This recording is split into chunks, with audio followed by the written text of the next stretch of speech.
الحمد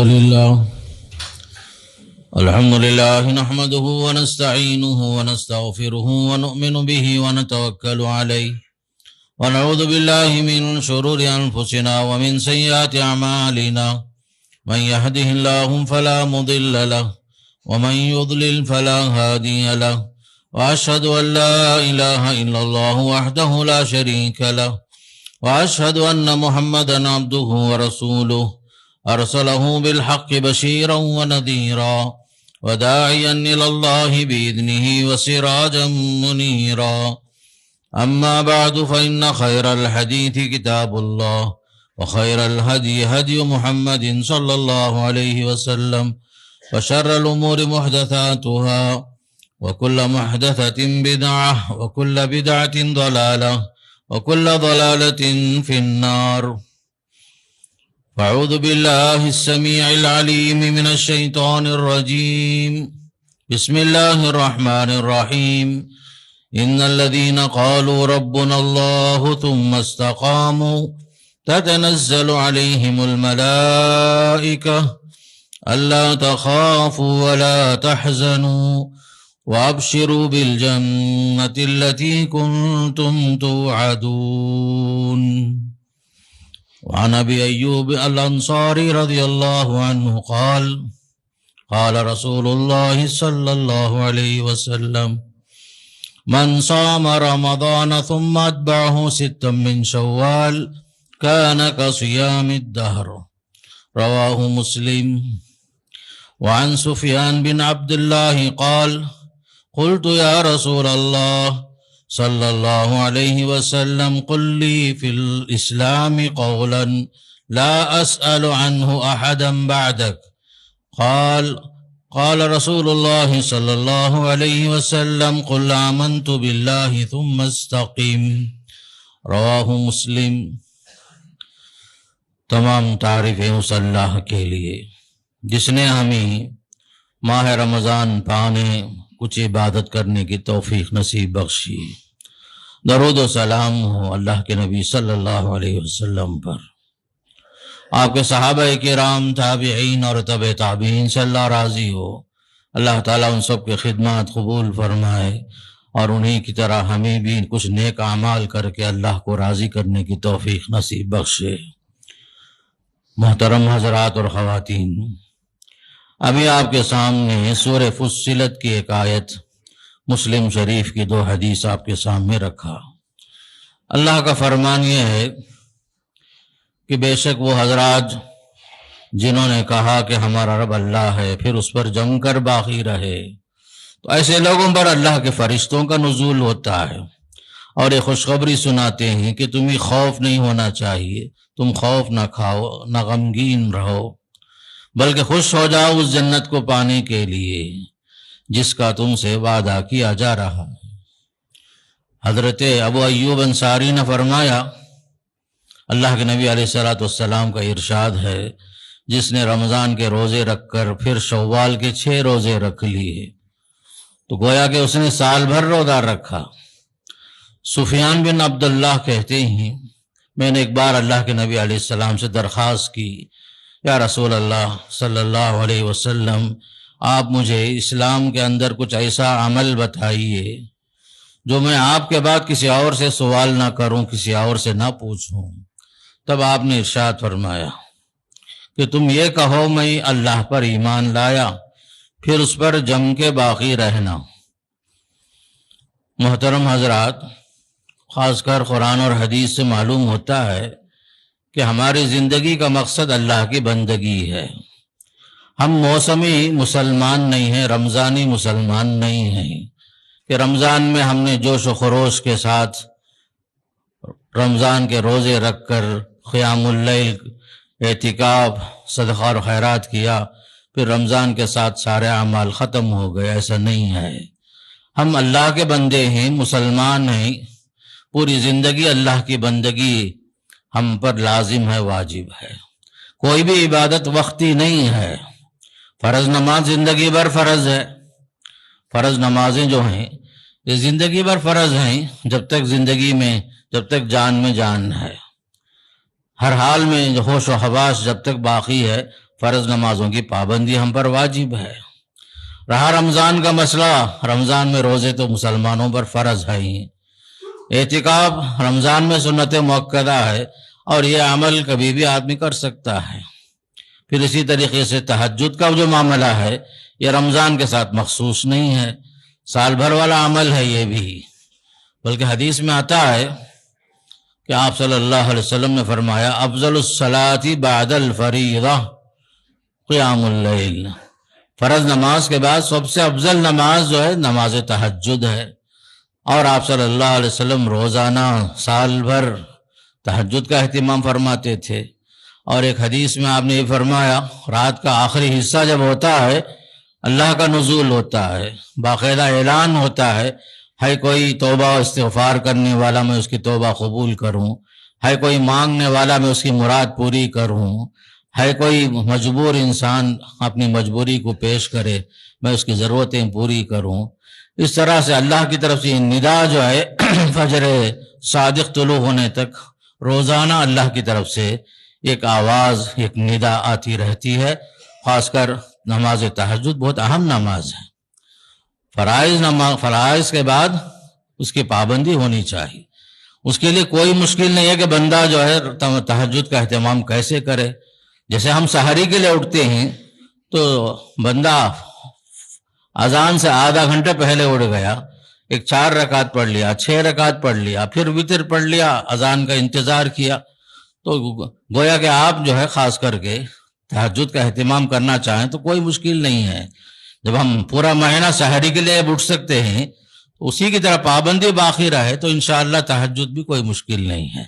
تو لہذا رمضان کے ساتھ عبادتوں کو خاص نہ کیجیے۔ تلاوت قرآن کا معاملہ بھی اسی طرح ہے، قرآن رمضان کا خاص معاملہ نہیں ہے، اگرچہ کہ قرآن کا نزول رمضان میں ہوا لیکن یہ کتاب سال بھر پڑھی جانے والی کتاب ہے، کتاب مبارک ہے، یہ بابرکت کتاب ہے، یہ ہدایت کی کتاب ہے، یہ رحمت کی کتاب ہے، یہ بشارت کی کتاب ہے، یہ رحمت کی کتاب ہے، یہ اللہ سے ملانے والی کتاب ہے، یہ سفارش کرنے والی کتاب ہے، یہ ہماری تاریخ کے اندر عروج و زوال جو کچھ بھی ہے قرآن سے وابستہ ہے۔ دنیا کی سعادت قرآن پر عمل کے ذریعے سے ہے، اور دنیا میں انسان زوال کا جو شکار ہوتا ہے قرآن پر عمل نہیں کرنے کی وجہ سے ہوتا ہے۔ یہ قرآن معمولی کتاب نہیں ہے میرے دوستو، یہ دستور حیات ہے، یہ سب کچھ اسی قرآن کے اندر ہے ہمارے لیے۔ قرآن ایک آئینہ بھی ہے ہمارے واسطے، ہم اپنے عمل کا جائزہ قرآن کی روشنی میں جائزہ لے سکتے ہیں کہ ہمارا عمل کن لوگوں میں ہے، کیا ہم جو ہے اللہ کے ان مقربین میں سے ہیں، یا اصحاب الیمین میں ہیں، اصحاب الشمال میں ہیں، یا ہمارا شمال جو ہے درمیان کے لوگوں میں سے ہے۔ ہر لحاظ سے قرآن ہمارے واسطے کا آئینہ ہے۔ تو قرآن رمضان کے ساتھ نہیں ہے، سال بھر پڑھنے کی کتاب ہے، اسے معمول بنا لیجئے۔ قرآن کا معمول تلاوت قرآن کو خاص کر کوئی وقت مقرر کر کے فجر کی نماز کے ساتھ جب ہم نماز کے لیے آتے ہیں اقامت تک 15 منٹ 20 منٹ رہتا ہے، باقاعدہ اس کی پابندی ہو سکتی ہے، یا نماز کے بعد بھی قرآن کی تلاوت ہو سکتی ہے۔ کوئی مسلمان بھی ہو اور قرآن نہ پڑھے، صرف رمضان میں پڑھے، یہ تو بالکل سمجھیے کہ قرآن کے ساتھ حق تلفی ہو جاتی ہے۔ قرآن کے ساتھ حق تلفی نہ کیجیے، ورنہ قرآن قیامت کے دن سفارش کیا شکایت کرے گا۔ وقال الرسول یا رب ان قوم اتخذوا هذا القرآن مہجورا، خود رسول کہیں گے پروردگار اس قوم نے اس قرآن کو چھوڑ دیا، پڑھنا چھوڑ دیا، سمجھنا چھوڑ دیا، عمل کرنا چھوڑ دیا، تدبر کرنا چھوڑ دیا، قرآن کے مطابق زندگی گزارنا چھوڑ دیا، صرف کتاب کو مقدس کتاب سمجھ کر چومتے رہے لیکن عمل نہیں کرتے تھے، ورنہ شکایت لازمی ہوگی میرے دوستوں۔ تو دین میں ہمیں ثبات ختمی چاہیے، استقامت چاہیے۔ استقامت کے ساتھ کا مطلب یہ ہے کہ جو بھی ہم کرتے ہیں اللہ کے لیے کرتے ہیں، ہمیشہ کے لیے کرنا ہے، وقتی طور پر جوش میں آ گئے پھر جو اس کے بعد ختم ہو گیا، ایسا نہیں ہونا کوئی بھی معاملہ۔ مومن جو ہے ہمیشہ اللہ کی بندگی میں، اللہ کی فرما برداری میں، اللہ کی اطاعت میں پوری زندگی گزارتا ہے، وقتی طور پر چند عبادت کر کے پھر اللہ کو بھولنے والا مومن نہیں ہوتا۔ مومن ہمیشہ اللہ کو یاد رکھتا ہے، ہمیشہ اللہ کو خوش کرتا ہے، نمازوں سے، تلاوت سے، تدبر سے، اعتکاف ہو یا کوئی قرآن کی تلاوت ہو، صدقہ خیرات ہو، یہ سارے معاملات سال بھر کے اعمال ہیں یہ۔ تو دین میں استقامت بہت اہم چیز ہے۔ سورہ فصلت کی جو آیتیں پڑھی گئی ہیں اس میں اللہ نے فرمایا کچھ حضرات ایمان والوں میں سے ایسے بھی ہیں جو دین پر جمے رہتے ہیں، ان کے لیے خوشخبری سنائی گئی، تتنزل علیہم الملائکہ، فرشتے ان پر نازل ہوتے ہیں۔ تو بعض لوگوں نے کہا کہ بھائی کیسے ہوتا ہے یہ فرشتوں کا نزول، ہمیں تو نظر نہیں آتا، فرشتے جو کیسے نازل ہوتے ہیں؟ آپ کو نظر آنا ضروری نہیں، بلکہ جو ہے فرشتوں کے نزول کی کیفیت مومن کے لیے خیر کے کام میں اطمینان ہونا، سکون ہونا، خیر کے اندر استقامت کے ساتھ اطمینان اور سکون کے ساتھ جمے رہنا، یہ سب جو ہے اللہ کے فرشتوں کے ذریعے سے ہی انسان کو حاصل ہوتا ہے۔ رحمتوں کا نزول ہوتا ہے، سکون کا نزول ہوتا ہے، اور انسان کو قرار نصیب ہوتا ہے۔ یہ سب چیزیں مومن کی زندگی میں نصیب ہوتی ہیں۔ مومن ہمیشہ اللہ اس کے رسول کے فرمان پر یقین رکھے۔ فرشتوں کا نزول ہوتا ہے اور ایک خوشخبری سناتے ہیں، اللہ تخافوا ولا تحزنوا، تم خوف نہ کھاؤ، تم غم نہ کرو، بلکہ خوش ہو جاؤ اس جنت کو پانے کے لیے جس کا تم سے وعدہ کیا جا رہا ہے۔ یہ فرشتے کب کب بولتے ہیں؟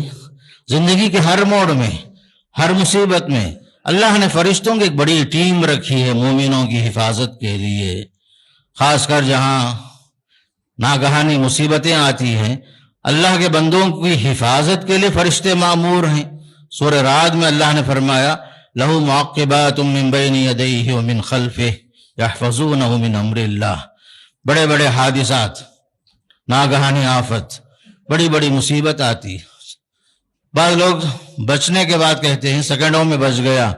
آپ بچے نہیں ہیں، اللہ نے بچایا ہے فرشتوں کے ذریعے سے جو اس کے لیے مکلف ہیں، مأمور ہیں۔ اللہ کی طرف سے فرشتے مقرر ہیں، بندوں کی حفاظت کرنا ان کا ذمہ ہوتا ہے۔ کرامن کاتبین تمہارے ساتھ ہیں، ہر معاملہ لکھتے جاتے ہیں۔ فرشتوں کی ذمہ داریاں الگ الگ ہیں، کرامن کاتبین بھی ہیں، روح قبض کرنے والے فرشتے ہیں۔ جب مومن کی روح قبض کرتے ہیں اس وقت مومن بڑے آسانی کے ساتھ اس کی روح نکل جاتی ہے، اور فرشتے جب بلاتے ہیں تو بڑی خوشی کے ساتھ وہ نکلتا ہے۔ لیکن حدیث میں آتا ہے کافر کی روح جب نکلتی ہے بڑے مشقت کے ساتھ، روح نکلنا نہیں چاہتی، فرشتے مار مار کے اس کو نکالتے ہیں باہر۔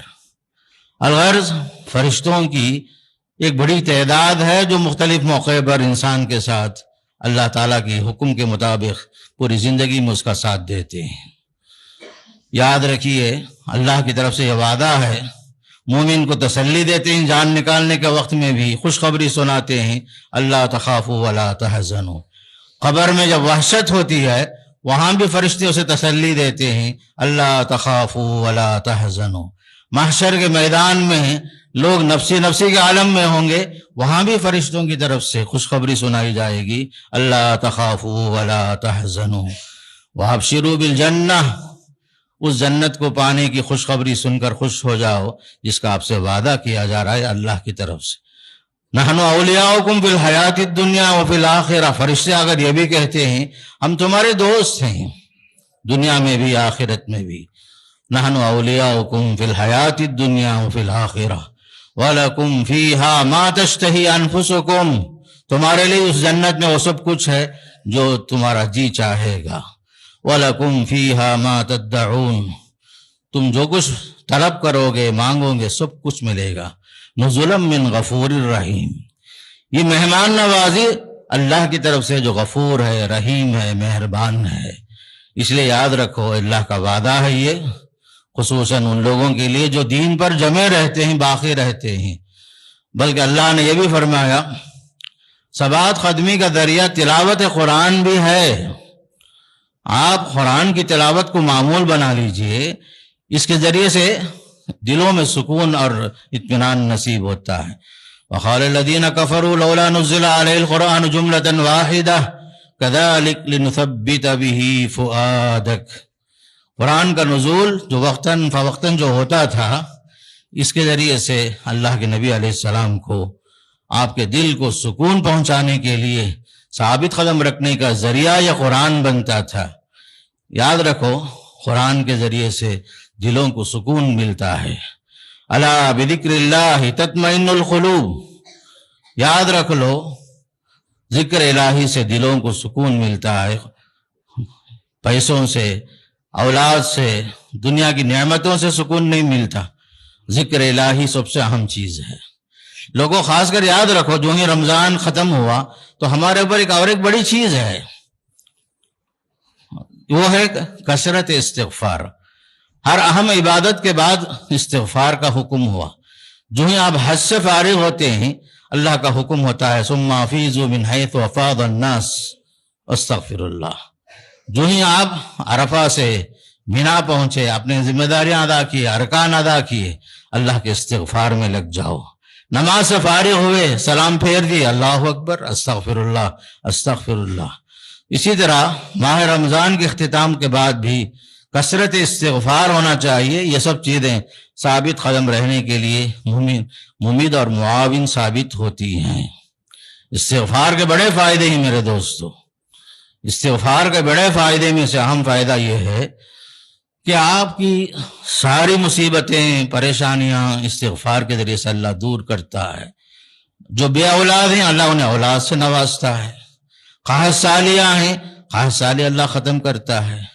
ندیاں خشک ہو گئی ہیں، پانی سے خالی ہیں، اللہ جو ہے بارش کے ذریعے سے آباد کر دیتا ہے ندیوں کو۔ یہ اللہ کا فرمان ہے۔ یہ کسی نے حضرت حسن بصری رحمہ اللہ سے پوچھا کہ بارش نہیں ہو رہی، دعا کیجیے۔ کسی نے کہا اولاد نہیں ہے، دعا کیجیے میرے واسطے۔ کسی نے کہا قحط سالی ہے، پریشانیاں بہت ہیں، پھل پھلاریاں کم ہیں، اناج کم ہو گئے ہیں، دعا کیجیے۔ سب کا جواب حضرت امام حسن بصری نے فرمایا استغفار کرو۔ ایک صاحب نے پوچھا کیا امام صاحب سب جو ہے، کئی لوگ الگ الگ سوال کر رہے ہیں، سب کا جواب آپ ایک دے رہے ہیں؟ تو امام حسن بصری نے فرمایا میں نے خود سے کہا ہے، یہ تو خود اللہ کا فرمان ہے، استغفروا ربکم انہ کان غفارا یرسل السماء علیکم مدرارا ویمددکم باموال وبنین ویجعل لکم جنات ویجعل لکم انہارا۔ یہ اللہ کا فرمان ہے۔ تو لہذا خاص کر رمضان کے بعد کثرت استغفار کی ضرورت ہے ثابت قدم رہنے کے لیے۔ تیسری ایک بڑی چیز ہے دعا۔ آپ دیکھیں قرآن کی ترتیب الگ ہے۔ رمضان کے روزے کا حکم ہوا، پھر قرآن کے نزول کے بارے میں فرمایا وَلِتُكْمِلُوا الْعِدَّةَ وَلِتُكَبِّرُوا اللَّهَ عَلَى مَا هَدَاكُمْ۔ عید کی نماز پڑھنے کا حکم ہوا تکبیر کے ساتھ۔ آخری حکم جو آیا اس کے بعد وَإِذَا سَأَلَكَ عِبَادِي عَنِّي فَإِنِّي قَرِيبٌ۔ گویا کہ کہا جا رہا ہے لوگوں، تم نے جو کچھ کرنا تھا کر لیا، لیکن اس پر خاموش ہونے کی ضرورت نہیں۔ دعا کرو قبولیت کے واسطے۔ قبولیت اعمال اہم ہے، عمل کے مقابلے میں قبولیت عمل سب سے اہم ہے۔ ذرا دیکھو ادھر ابراہیم علیہ السلام، اسماعیل علیہ السلام دونوں مل کر کعبے کی تعمیر تو کر دی اللہ کے حکم کے بعد۔ جب کام پورا ہو گیا دونوں نے مل کر دعا کی وَإِذْ يَرْفَعُ إِبْرَاهِيمُ الْقَوَاعِدَ مِنَ الْبَيْتِ وَإِسْمَاعِيلُ رَبَّنَا تَقَبَّلْ مِنَّا إِنَّكَ أَنْتَ السَّمِيعُ الْعَلِيمُ۔ یہ ہے طریقہ نبیوں کا۔ ہمارے اسلاف کا حال یہ تھا، رمضان کے آنے سے پہلے رمضان پانے کے لیے دعا مانگتے تھے، پروردگار مجھے رمضان تک پہنچا دے، رمضان سے محروم نہ کرنا۔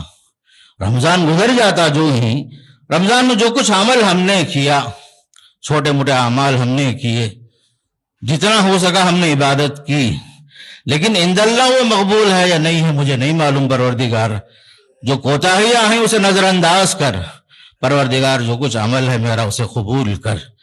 اسلاف جو ہیں 6 مہینے دعا مانگتے تھے قبولیت کے واسطے۔ طریقہ یہی ہونا چاہیے کہ عمل کے بعد اللہ سے مسلسل دعا. ایمان والے کبھی مطمئن نہیں ہوتے عمل کرنے کے بعد. سورہ مومنون کی آیت سامنے رکھو، والذین یؤتون ما آتوا وقلوبهم وجلہ، وہ حضرات جو کچھ دینا ہے دیتے ہیں اللہ کے راستے میں، پھر بھی ان کا دل ڈرتا ہے، کپ کپاتا ہے، لرزتا ہے کہ ایسا نہ ہو اللہ کے پاس یہ قبول ہونے سے رہ نہ جائے. یہ آیت جب پڑھی گئی تو ام المومنین عائشہ صدیقہ رضی اللہ عنہا نے پوچھا اللہ کے نبی علیہ السلام سے، یا رسول اللہ، کہیں وہ لوگ تو نہیں ہیں جو چوری کرتے ہیں، زنا کرتے ہیں، یا جو کچھ اور برے اعمال کر کے ان کا دل کانپ رہا ہے؟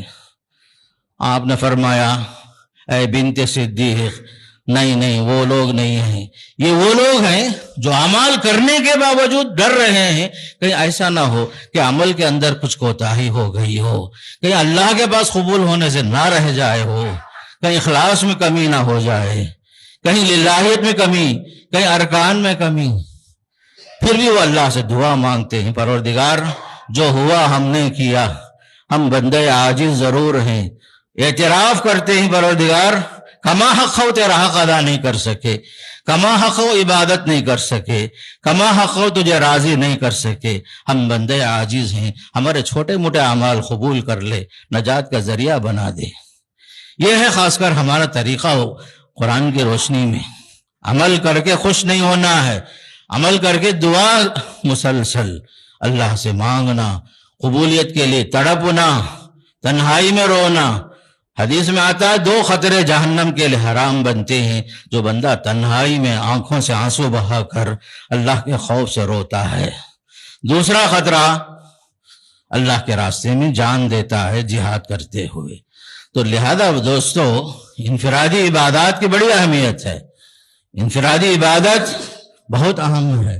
اللہ کو منوانا، اللہ سے مانگنا، اللہ کے سامنے گڑ گڑانا، اللہ کے سامنے اپنے عاجزی کا، اپنی کمزوری کا اعتراف کرنا، پھر اللہ سے قبولیت کے لیے اللہ کو منوا کر جنت پانے کی کوشش کرنا. خاص کر ابھی جو آپ کے سامنے جو حدیث پڑھی گئی ابو ایوب انصاری والی، جس میں ہے کہ شوال کے 6 روزے کو، خاص کر میں ایک بات ہمیشہ کہتا ہوں کہ اس کی حیثیت ضرور سنت کی ہے، بڑی اہمیت تو ہے اپنی جگہ میں. اس سے پہلے یاد رکھو، اس شوال میں کسی کے روزے اگر قضا ہو گئے ہیں سفر کی وجہ سے، بیماری کی وجہ سے، عورتوں میں عذر شرعی کی وجہ سے، یہ لوگ پہلے فرض روزے کی قضا کر لیں، شوال کے روزے اس کے بعد رکھ لیں، اس لیے کہ فرض روزوں کے بارے میں سوال ہوگا، سنت کے بارے میں سوال آپ سے نہیں ہوگا اگر زندگی ساتھ نہ دی. آپ جو شوال کے روزے رکھے لیکن وقت نہیں ملا، ہمارا وقت موعود آ گیا، انتقال ہو گئے، فرض روزے قضا رہ جاتے ہمارے. اس لیے پہلے قرض جو ہے، جو ہمارا جو فرض ہے اسے پہلے ادا کرنا. بعض خواتین کا حال ایسا ہوتا ہے کہ جو ہے ٹھنڈ کے موسم کا انتظار میں رہتے، سردی کے موسم میں روزہ رکھ لیں گے، قضا کر لیں گے، شوال کے روزے تو رکھ لیتے ہیں، لیکن رمضان کا جو قرض ہے، جو فرض روزے ہیں وہ باقی رہ جاتے سال بھر، یہاں تک کہ شعبان تک آ جاتا ہے. ایسی کوتاہی نہیں ہونا. یہ فرض ہے، اسے اس کی اہمیت اپنی جگہ پر ہے. پہلے فرض کو اہمیت دو، پھر سنت کی اہمیتیں ہیں، نوافل کی اہمیت اپنی جگہ پر ہے. تو لہذا خاص کر صدقہ خیرات جو کچھ بھی ہم نے رمضان میں کیا، یہ ہمیشہ کے معمول بنا کے رکھیے. اس لیے کہ یہ صدقہ اور خیرات کے بارے میں حدیث میں آتا ہے بری موت سے بچانے والی چیز. یہ صدقہ اور خیرات معمولی چیز نہیں ہے، بری موت سے بچانے والی، مصیبتوں سے، یہاں تک کہ اچانک آنے والی مصیبتوں سے بچانے والی چیز اگر ہے، یاد رکھو یہ صدقہ اور خیرات ہے. ایک صحیح حدیث یاد آئی، اللہ کے نبی علیہ السلام نے فرمایا، ایک صاحب میدان میں جا رہے تھے، لخودق صحرا ہے، آس پاس کوئی نہیں ہے، اچانک آواز آ رہی ہے بادلوں کو، اے بادل فلاں صاحب کے کھیت میں جا کے برسا. یہ صاحب پریشان ہو گئے، حدیث صحیح ہے، یہ پریشان ہو کر دیکھتے ہیں ادھر ادھر بولنے والا نظر نہیں آ رہا، آواز اوپر سے آئی تھی تو گئے، دیکھا کہ بادل حکم کے مطابق جا رہا ہے مخصوص سمت کی طرف. گئے پیچھے پیچھے گئے، بادل ایک مخصوص کھیت کے پاس جا کر برسا آیا، پانی برسنے کے بعد چٹان پر گرا، پھر وہاں سے نالی بن کر کے کھیت تک پہنچا۔ وہاں پہلے سے ایک صاحب کھڑے ہوئے ہیں، ہاتھ میں پھاوڑا ہے۔ گئے یہ صاحب، جا کر پوچھے السلام علیکم، نام کیا تمہارا؟ وہ پوچھے کیوں بے نام پوچھتے ہیں؟ کہا میں نے سنا بادلوں میں ایک نام، بعد میں پوچھا تو معلوم ہوا وہی صاحب ہیں جن کا نام بادل میں سنے تھے۔ کہا پوچھا بھائی تمہارا کون سا عمل ہے؟ مخصوص حکم تمہارے کھیت میں برسانے کے لیے بادل کو ہوا، عملاً بارش ہوئی اور آپ کھیت میں اپنے کھیت کو سیراب کر رہے ہیں۔ انہوں نے کہا میری کوئی بڑی نیکی نہیں ہے، میں چھوٹا موٹا عمل کرتا ہوں، آپ پوچھ ہی رہے ہیں تو سن لیجئے۔ اس کھیت ہی کا میرا پورا سرمایہ، میرا کیپٹل یہی کھیت ہے، اس سے جو کچھ پیداوار نکلتا ہے 3 حصے میں بانٹتا ہوں، ایک حصہ فی سبیل اللہ صدقہ کرتا ہوں، ایک حصہ کھیت کے لیے، ایک حصہ میرے لیے اور میرے رشتہ داروں کے لیے، 3 حصہ ڈیوائیڈ کرتا ہوں، ایک فی سبیل اللہ صدقہ کے لیے، ایک کھیت پر خرچ کرتا ہوں، ایک حصہ اپنے لیے، اپنے بال بچوں کے لیے، اقربا کے لیے۔ تو یہ حدیث صحیح ہے، یاد رکھو، صدقہ اور خیرات دنیا میں بھی آپ کے لیے روزی میں برکت کا ذریعہ۔ نماز چھوڑ کر کمانے کی کوشش مت کیجیے، آپ کے 1000 کمائی، 1000 دھندا اپنی جگہ میں، وقت پر نماز جیسے رمضان میں پڑھتے تھے وہی پابندی سال بھر رکھنا ہے۔ اور آپ نے حرام سے اجتناب کیا رمضان میں، ہر آدمی جتنے بھی بیٹھے ہوئے ہیں، سارے مسلمان جہاں بھی ہیں، حرام سے اجتناب کیے۔ اس کی مثال یہ ہے، اگر کسی نے رمضان میں روزہ کھولنے سے ایک 5 منٹ پہلے یہ کھجور دیا، بھائی یہ کھا لے کھجور، میں تجھے ₹1,00,000 دیتا ہوں، کوئی مسلمان کھانے تیار نہیں، محض اللہ کا ڈر، نہیں بھائی میں روزے سے ہوں، وقت پر روزہ کھولوں گا، وقت سے پہلے نہیں کروں گا، اس لیے کہ مجھے اللہ کا ڈر ہے۔ یہ تقویٰ جو پیدا ہوا رمضان میں، رمضان کے ساتھ خاص نہ ہو۔ سال بھر لوگوں کا حق مارنے سے بچیے، حرام کھانے سے بچیے۔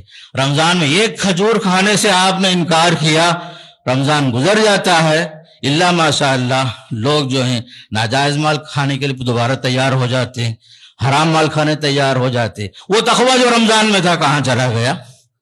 وہ تقویٰ ہونا چاہیے، جس رب سے آپ رمضان میں ڈرتے تھے وہی رب پورے سال بھر کا رب ہے، وہ دیکھ رہا ہے، دنیا دیکھے یا نہ دیکھے۔ یہ چیز پیدا کرو، لعلکم تتقون، جو مقصد تھا رمضان کا وہ چیز ہونا چاہیے ہماری زندگی میں، اللہ کے حقوق کی ادائیگی میں، حقوق العباد کی ادائیگی میں، صلہ رحمی کا جو معاملہ تھا سال بھر اس کا لحاظ رکھیے، اللہ کا خوف پیدا کیجیے۔ ایک بات میں بات بتا کر بات ختم کروں، لوگوں عبادات دین کے احکامات پر عمل کرنے کے ساتھ ساتھ آخری معاملہ ہمارا یہ ہے کہ ہم جس ملک میں رہتے ہیں اس ملک کے حالات سے واقف ہونا، سیاسی حالات سے واقف ہونا اور اس کے تقاضوں سے واقف ہونا بھی آپ کے لیے ضروری ہے۔ یہ ملک جسے ہم نے آزاد کرایا تھا، ہمارے باپ دادا نے جانی مالی قربانیاں دے کر کے، بڑی سے بڑی دولتیں صرف کر کے اس ملک کو انگریزوں سے آزاد کرایا تھا، یہ ملک ہمارا بھی ہے، بلکہ سب سے پہلے آزادی کی جنگ لڑنے والے مسلمان تھے۔ آج اس ملک پر آپ کی ہر چیز پر نظر ہے، آپ کے اوقاف پر نظر ہے، بلکہ اس کے لیے باقاعدہ بل پاس کیا جا رہا ہے۔ آپ کو معلوم ہے حالات حاضرہ، اس سے بھی شعوری طور پر مسلمان واقف ہوں۔ علامہ ابو الحسن علی رحمۃ اللہ علیہ السلام فرما رہے تھے، کتاب میں ایک موجود ہے کہ مسلمان جس طرح نماز کے پابند ہیں، صرف نماز ہی نہیں 100% تہجد گزار بھی ہو جائیں، لیکن اگر ان کے اندر سیاسی شعور نہ ہو تو اس ملک میں ان کو رہنے کے لیے آئندہ چل کر ایسے بھی حالات پیدا ہوں گے، تہجد پڑھنا تو دور کی بات، 5 وقتہ نماز پر بھی پابندی آ سکتی ہے۔ حالات ایسے ہی، خود تمل ناڈو کے اندر بعض علاقے میں ابھی قریب میں مینارے میں اللہ اکبر پر لکھا ہوا ہے، اس پر پردہ پوشی کا حکم ہو رہا ہے، اس لیے کہ آپ کے خاص کر وزیر اعظم آنے والے ہیں بول کر یہ بھی ایک ہنگامہ تمل ناڈو میں ہو رہا ہے، ادر اسٹیٹ کی بات نہیں کر رہا ہوں۔ یہ سب حالات ہیں۔ فرقہ پرست عناصر ہماری حیثیت کو ختم کرنا چاہتے ہیں اور ہماری چیزوں پر نظر ہے، ہمارے اوقاف پر نظر ہے، ہماری مساجد پر نظر ہے، ہمارے مدارس پر نظر ہے۔ مسلمانوں جاگو، سیاسی شعور ہونا چاہیے، حالات حاضرہ سے واقف ہوں اور ملک کے جو حالات ہیں اس کے لیے مسلم قوم متحد ہو کر جو کچھ اقدام کر سکتے ہیں اس کے لیے ہم سب کو تیار رہنا پڑے گا، ورنہ یہ ملک جو ہمارا ہے ہمیں جو ہے اس سے بھی ہاتھ دھونے کی ضرورت اگر پڑے گی، ہمیں ایسا دن دیکھنے کی ضرورت نہیں ہے۔ اس لیے خاص کر لوگوں، عبادات اہم ہے، معاملات اہم ہیں، دین پر چلنا اہم ہے۔ اس ملک میں ہمیں آزادی کے ساتھ رہنا ہے تو سیاسی شعور بھی ہمیں اپنے اندر رکھنا ہے، حالات سے واقف ہونا ہے اور ایسے لوگوں سے بچنا ہے جو وقتی طور پر آپ کے ساتھ افطار کر لیے غیر مسلم ہونے کے باوجود آپ خوش ہو جاتے ہیں، ٹوپی پہن لی تو آپ خوش ہو جاتے ہیں، حالانکہ وہ آپ کا مخلص نہیں ہوتا، آپ کو دھوکہ دے دیتا ہے۔ اور مسلمان متحد ہو کر آئندہ کے لیے لاہ عمل بنائیں کہ ہمارا ایک متحدہ پلیٹ فارم ہو، ہم سب جو ہیں ایک ہیں اور ہم سب کو جو ہے اس ملک میں جینا بھی ہے، مرنا بھی ہے، سب کچھ ہمارا اسی ملک میں ہے۔ اس لیے ہمیں سیاسی اعتبار سے بھی بیداری پیدا کرنے کی ضرورت ہے، یہ وقت کی ضرورت ہے میرے دوستو۔ الغرض آخری بات یہی ہے کہ ہمیں اپنے دین پر ثابت قدم بھی رہنا ہے، ساتھ میں ملک کے حالات سے بھی واقف ہونا ہے، مدارس کی بھی حفاظت کرنا ہے، مساجد کی بھی حفاظت کرنا ہے، اپنی تجارتوں کی حفاظت کرنا ہے، اپنے املاک کی حفاظت کرنا ہے۔ اللہ ہمیں اس کی توفیق نصیب فرمائے اور دین میں ہمیں جم کر باقی رہتے ہوئے زندگی بھر اللہ اس کے رسول کی اطاعت کرنے کی توفیق اللہ نصیب فرمائے۔ وصلی اللہ علی نبینا محمد والحمد للہ رب العالمین۔